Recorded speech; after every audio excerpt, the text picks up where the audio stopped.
대장동 개발 의혹의 핵심 인물인 유동규 전 성남도시개발공사 사장 대행의 구속 이후 야권은 공세의 기치를 높이고 있습니다. 반면 민주당은 이 공식 반응을 자제하면서 촉각을 곤두세우고 있는데 이재명 경기지사는 관리 책임이 본인에 있다며 자세를 낮췄습니다. 이런 가운데 여야 대선 주자들의 움직임도 빨라지고 있는데요. 자세한 내용 국회 취재기자 연결해서 알아보겠습니다. 이경국 기자. 네, 국회입니다. 네, 유동규 전 사장 대행의 구속, 이 정치권 파장도 만만치 않을 텐데요. 여야의 구체적인 반응 들어볼까요? 네, 우선 민주당은 별다른 공식 입장을 내지 않았습니다. 공식 반응을 자제하면서 이번 사태 파장을 예의주시하는 분위기인데요. 다만 이재명 지사는 오늘 기자들과 만나서 자신이 지휘하던 직원이 불미스러운 일에 연루돼 안타깝다고 밝혔습니다. 또 시 공무원과 산하기관 임직원에 대한 관리 책임을 인정하기도 했는데요. 직접 들어보겠습니다. 관리 책임은 당시 성남시장이든 제게 있는 것이 맞습니다. 살피고 또 살폈지만 그래도 부족했던 것 같습니다. 네, 다만 제도적 한계와 국민의힘 세력의 방해로 이익을 전부 환수하지 못했다며 이번 대장동 사태의 본질적 책임에는 거듭 선을 긋는 모습이었습니다. 이낙연 전 대표 캠프에서는 비판이 터져나왔습니다. 이낙연 캠프 정운현 공보단장은 개인의 입장이라면서도 이재명 지사와 유 전 대행은 설계자와 실행자 특수관계라며 이제 이 지사가 어떻게 책임질 것이냐고 반문하기도 했습니다. 국민의힘은 법원도 대장동에서 벌어진 범죄의 심각성을 인정한 만큼 이제 전방위 수사가 불가피하다는 입장입니다.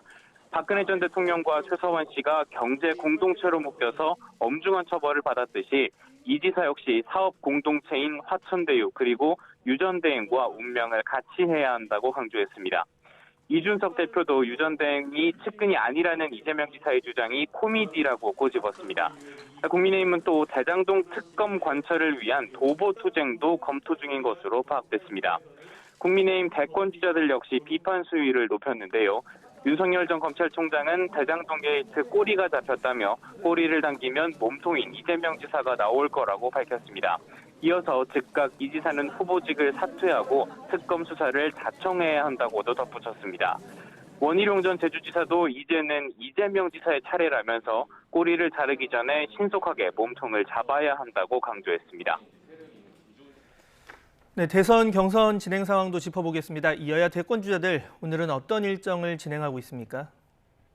네, 우선 민주당 어제 2차 슈퍼위크를 치렀는데요. 이재명 지사가 대장동 의혹이라는 악재 속에서도 압승을 거두면서 대세론을 입증했습니다.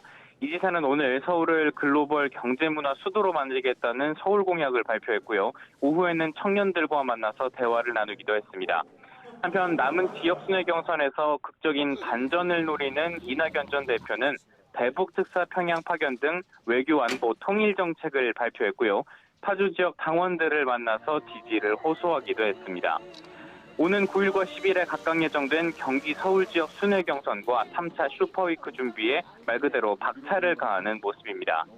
이런 가운데 2차 컷오프를 나흘 남겨둔 국민의힘 대권 주자들도 표심 공략 총력전에 나섰습니다. 먼저 윤석열 전 검찰총장은 오늘 부산에 있는 당협위원회를 돌면서 당원들을 만났고요. 또 서면 지하상가를 찾아서 부산 시민들과도 인사를 나누기도 했습니다. 지난 이틀간 대구와 부산을 집중 공략한 홍준표 의원은 오늘 경남 창원과 진주에서 당원들의 지지를 호소하고 있고요. 연휴 내내 대구 경북에 머문 유승민 전 의원은 연휴 마지막 날인 오늘도 안동을 포함해서 경북 지역 당원들과의 만남을 이어가고 있습니다. 최재형 전 감사원장은 오늘 긴급 기자회견을 열었는데요. 1차 컷오프에서 탈락한 장기표 전 후보와의 연대를 선언하고 새로운 정치 문화를 만들겠다고 선언했습니다. 지금까지 국회에서 전해드렸습니다.